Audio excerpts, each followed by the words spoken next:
Okay. So, all right. So Nia and I are back, and Nia is like my other daughter. We're bumping heads. That's funny. So Nia met Morgan like before elementary school, even. Yeah, because we, Oh, wait, hold on. There's a microphone. oh, I'll I talk forgot. louder too. Um, we were we did my gym together. Yeah, And I think at that time we were like 5, or yeah, at least I was 5 and Morgan was probably like six. 6-ish. No, I think it might be a little different. She was about 5 and you may have been 4. Probably. Yeah. So my gym was like a children's gym. It was the cutest thing. Like they had little equipment for the kids to play and work out on, Yeah. all that good stuff. Yeah, we did gymnastics. Yeah. We did everything. There was a ball pit there. Right. I Right. remember we had like this lady who she spoke so weirdly. Yeah. But she was really fun to be around. Hmm. And she was in always in front of the ball pit, so that way no one could like sink to the bottom. Right, right, right. And get lost in the bottom of the ball pit. Right. That would be a travesty. Kid, kid gets lost in ball pit at the play at the Exactly. kids' gym. Mm-hmm. Well, the reason we're here today is because Nia stopped by to see me to help me get this whole setup going. And I'm trying to get this camera going, and it's a Sony Zeiss, which belonged to Morgan. She used it for vlogging, and I want to use it as well for vlogging and a few other things. Mm-hmm. Nia, the reason I called Nia, I'm gonna let her tell you. Let me tell you. Um, Nia is doing big things. Nia? so for people who don't know me, I am in the film industry. I work with cameras and I work in the camera department for shows and movies, and I went to school at SCAD, so that has kind of helped me launch my little career. Yeah. Um, and yeah, I've spent a really long time with You cameras. you did. And oh wait, okay, so this is the point. Shameless plug. Talk about the show that you worked on that is currently airing. Lioness on Paramount Plus. I was in the props department, so everything that they're holding from uh milk cartons to iPhones to watches to sunglasses to purses to shopping bags. Wow. I did that.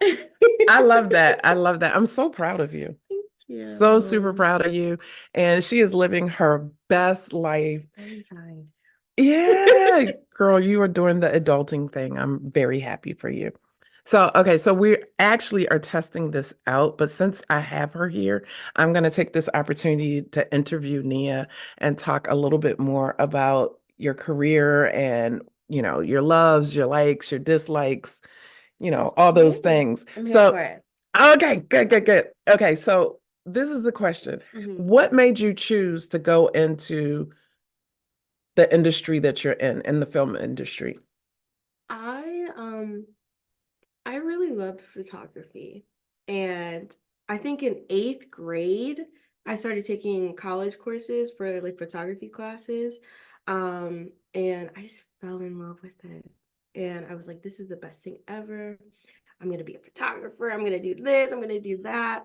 And then the school that I went to, since we were boarders, my roommate at the time, she liked film. She absolutely loved film. She could Hmm. tell you everything about film.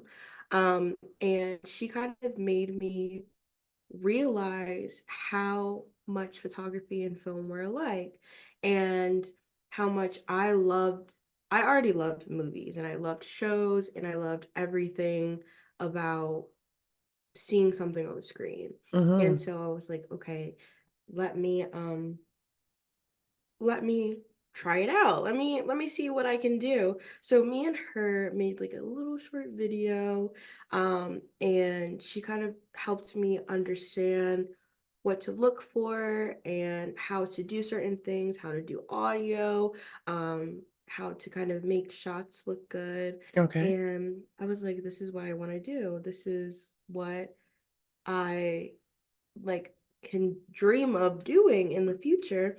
So I just went full sail and went to college for it. My parents were very scared. They Yeah. were very nervous for me. Yeah. But they were like, I'll give you 1 year, and if you like it, you'll stay. If you don't, we'll figure it out. Yes. Um, so that's kind of like what made me Yeah. go towards film. So Yeah. I guess I can say photography was Mm-hmm. my start, and then film was my like true passion.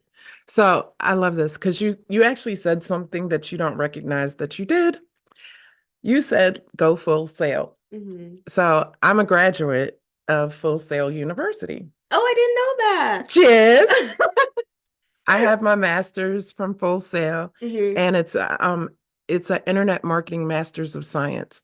Oh, wow. I didn't Yeah, know but for that. those of you who don't know Full Sail, see, why did you get excited when I said Full Sail?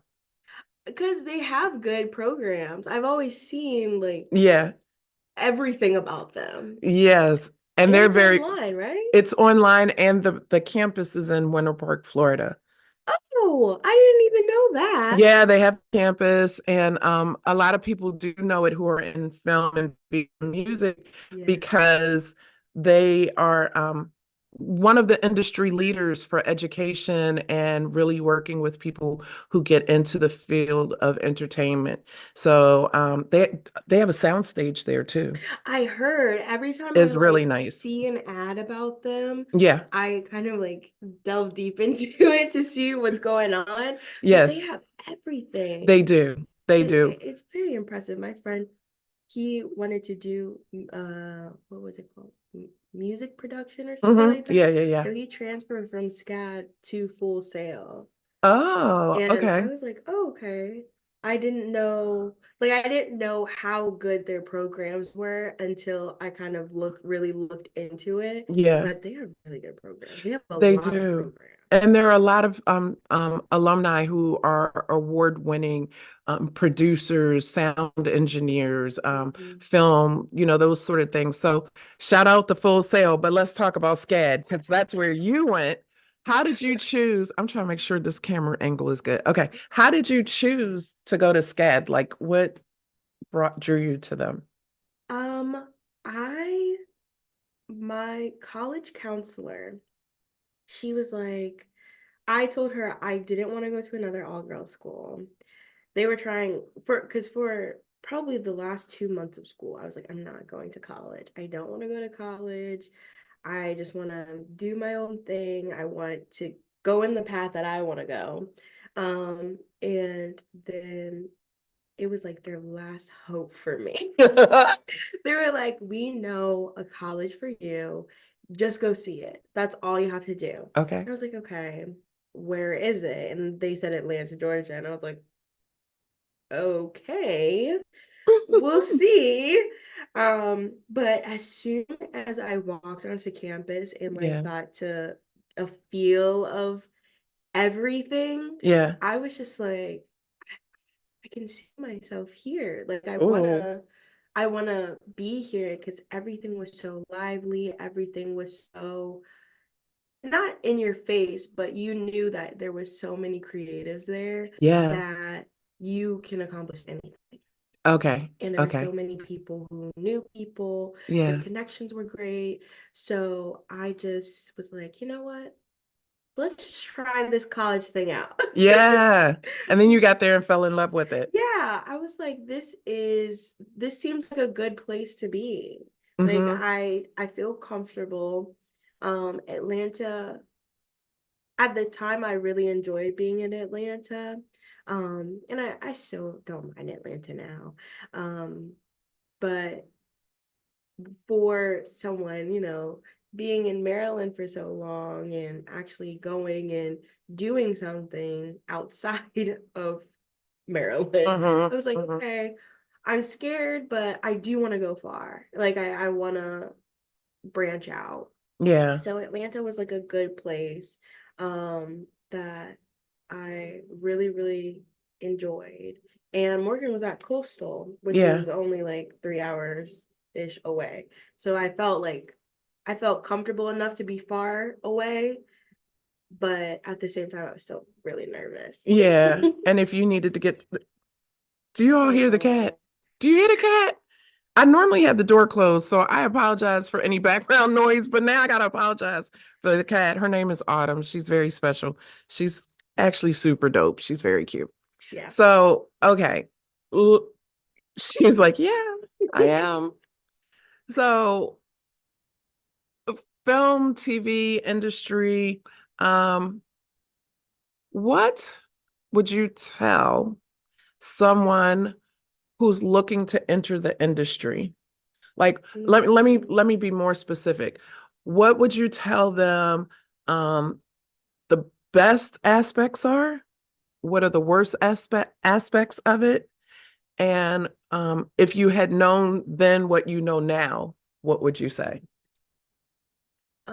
I think when going into the film industry, you have to be able to get along with everyone. Hmm. This is a very connections based industry, and if you make an enemy, there could be 100 people that you just made an enemy with.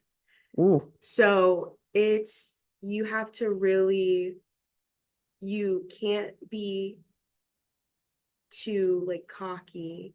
You can't be full of yourself, especially when first starting out, because you are going to be depending on your level of experience, but you're really going to kind of take the brunt of the work. And just like any other job, you're just gonna have to rise to the occasion. You're gonna hmm, have to do a whole bunch of things before you get that spot that you really, really want. And I always told myself that I want to be a jack of all trades when it comes to the film industry because you can be replaced so quickly. yeah, So I say definitely try every single thing when you're starting out because I knew I wanted to be in the camera department, but I like props. I hmm, don't mind props, and even set dressing. I don't mind it. But I didn't learn it or I didn't know that I liked it until I tried it out. One of the good things about it is you gain such a big family.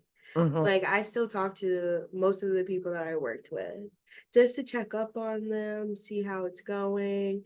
And that has been very helpful when it comes to, oh, you're in Atlanta. Is there anything coming to Atlanta that they might need help on? Is there anything yeah, coming to Maryland that I don't know about? Um,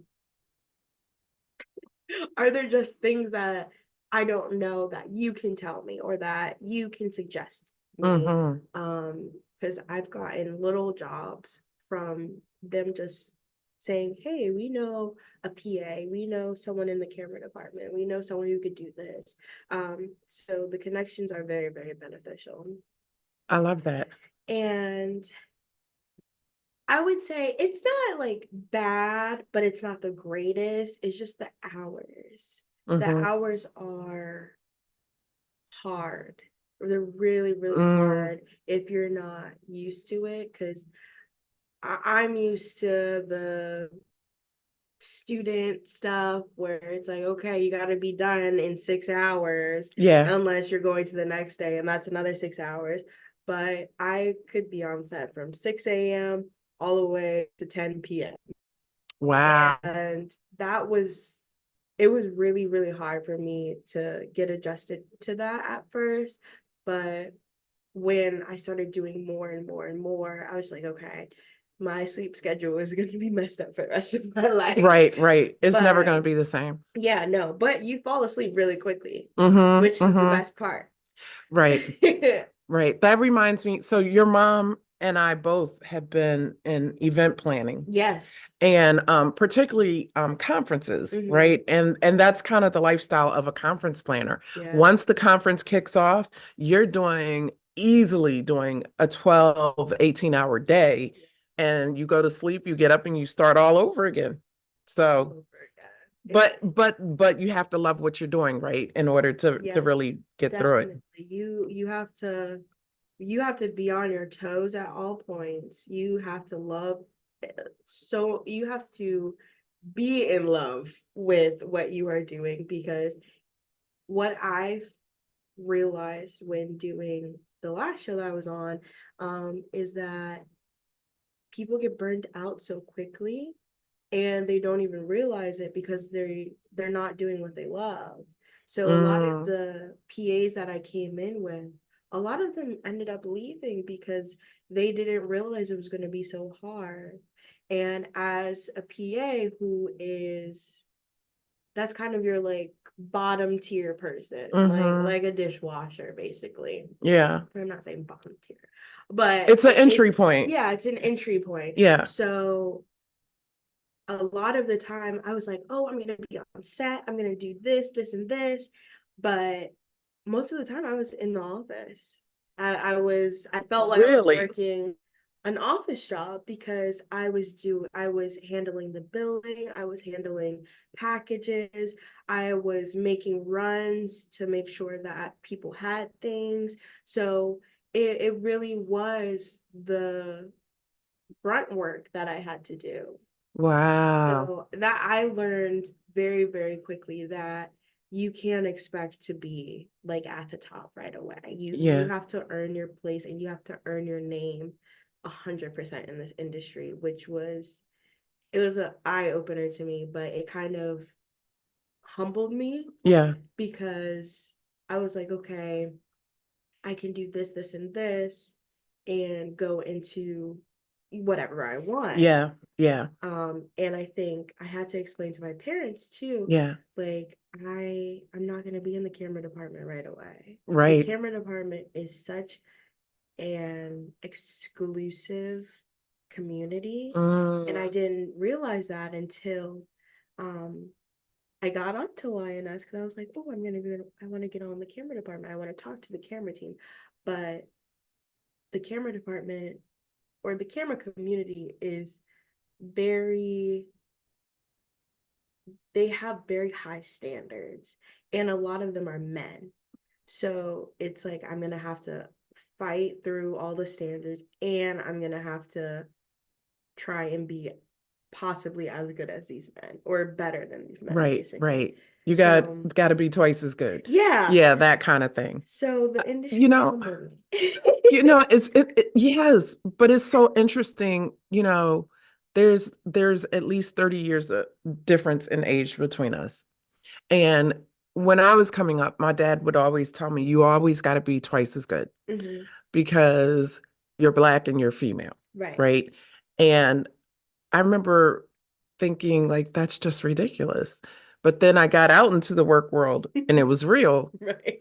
But to hear you say that you've got to earn your keep, one, from experience, and two, because you're entering into a male-dominated field, Hmm. means you've got to be twice as good to catch the respect that your male counterparts are getting in the industry. Yeah. And 30 years ago, really, we're still there. We're Right. still there.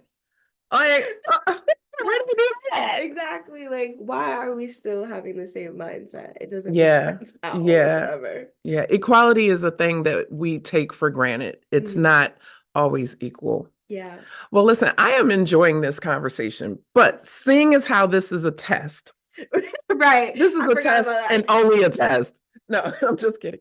But I want to continue this conversation. Mhm. But we're going to actually take a pause for the cause and make sure that this thing is actually working right. And if it is working right, I want to say once again, my guest is Nia Tyson. She is a production assistant working in film and TV. And if you don't know her name, start looking for her in the credits when you watch TV shows and movies.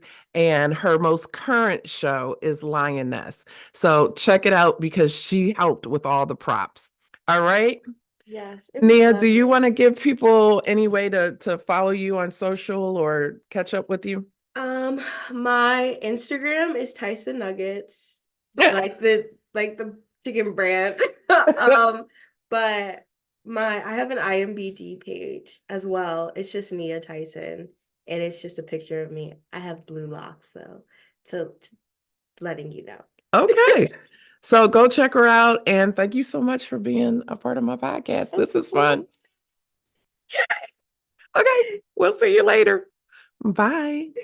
Oh, wait a minute. The most important part. Did you subscribe? Click the subscribe button on YouTube. And also make sure that you're following me and subscribing on your favorite podcast streaming platform. Okay. Because you don't want to miss this. And I'm about to start doing a subscription base, which is going to have all the nuggets. You want to make sure you're in there. All right. Talk to you soon. Bye.